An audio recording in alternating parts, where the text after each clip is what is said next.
Ma'am, nangangopya po si Scarlett sa akin, no? Apakasinungaling mo, Samantha. May nangangopya pala dito? Bagsak ka na sa akin, Scarlett.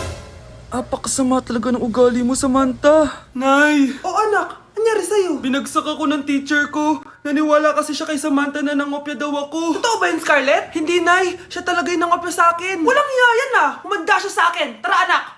A few moments later. Ma'am, bakit niyo po kami pinatawag dito? Eh kasi yung anak mo, sinungaling. Siya naman talaga yung nangopya kay Scarlett eh. Hindi po totoo yan. Para malaman natin kung sino nagsasabi ng totoo sa inyong dalawa, mag-quiz na lang kayo ulit. Patay ako nito. Humanda ka ng mapahiya, Samantha. Okay, time's up. Pass your papers. Scarlett, naka-perfect ka. Yes! Talino talaga ng anak ko. Samantha, wala kang tamang sagot. Ikaw talaga ang totoong nangungopya. Nakakahiya ka, Samantha. Humanda ka sa akin sa bahay. Tara! Huwag po, Nay.